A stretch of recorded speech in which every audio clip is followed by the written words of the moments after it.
ರಾಮಲಿಂಗಾರೆಡ್ಡಿ ಸಚಿವ ಸ್ಥಾನಕ್ಕೆ ರಾಜೀನಾಮೆಯನ್ನ ಕೊಟ್ಟರು.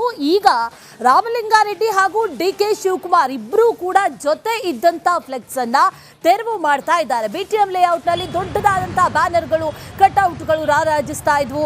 ಈ ಫ್ಲೆಕ್ಸ್ ಬ್ಯಾನರ್ಗಳನ್ನ ಹಾಕಿದ್ರು. ಆದರೆ ಆ ಎಲ್ಲಾ ಫ್ಲೆಕ್ಸ್ ಬ್ಯಾನರ್ಗಳನ್ನ ಈಗ ತೆರವುಗೊಳಿಸಲಾಗ್ತಾ ಇದೆ. ಆ ದೃಶ್ಯಗಳನ್ನ ಗಮನಿಸ್ತಾ ಇದ್ದೀವಿ.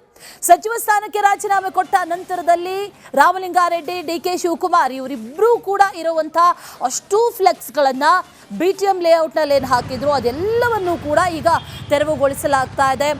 ಈಗ ಡಿಕೆ ಶಿವಕುಮಾರ್ ಅವರಿಗೆ ಅವ್ರದ್ದೇ ಮಾತು ತಿರುಗುಬಾಣ ಆಗ್ತಾ ಇದೆ. ಮಾತು ಕೊಟ್ಟಿದ್ದಾರೆ, ಉಳಿಸ್ಕೊಂಡಿಲ್ಲ ಅನ್ನುವಂಥ ವಿಚಾರ. ಇದೇ ವಿಚಾರವನ್ನು ಕಾರ್ಯಕರ್ತರು ಕೂಡ ನೆನಪಿಸ್ತಾ ಇದ್ದಾರೆ.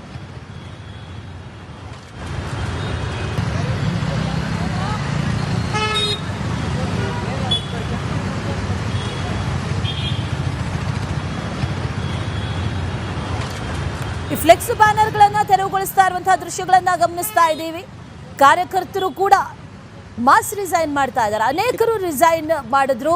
ಕಾರ್ಯಕರ್ತರು ಕೂಡ ಅಸಮಾಧಾನಗೊಂಡಿದ್ದಾರೆ, ಬೇಸರಗೊಂಡಿದ್ದಾರೆ. ತಮ್ಮ ನಾಯಕನಿಗೆ ಯಾವ ಖಾತೆ ನೀಡಬೇಕಾಗಿತ್ತೋ, ಬೆಂಗಳೂರು ಅಭಿವೃದ್ಧಿ ಖಾತೆ ಸಿಗುತ್ತೆ ಅನ್ನುವಂಥ ಒಂದಷ್ಟು ನಿರೀಕ್ಷೆಗಳಿದ್ವು, ಆದರೆ ಸಿಕ್ಕಿಲ್ಲ ಅನ್ನೋ ಕಾರಣಕ್ಕೆ ಬೇಸರಗೊಂಡಿದ್ದಾರೆ. ಕಾರ್ಯಕರ್ತರು ಕೂಡ ಬೇಸರಗೊಂಡಿದ್ದಾರೆ. ಅವರು ಈ ಫ್ಲೆಕ್ಸ್ ಬ್ಯಾನರ್ಗಳನ್ನು ತೆರವುಗೊಳಿಸ್ತಾ ಇದ್ದಾರೆ. ಈಗ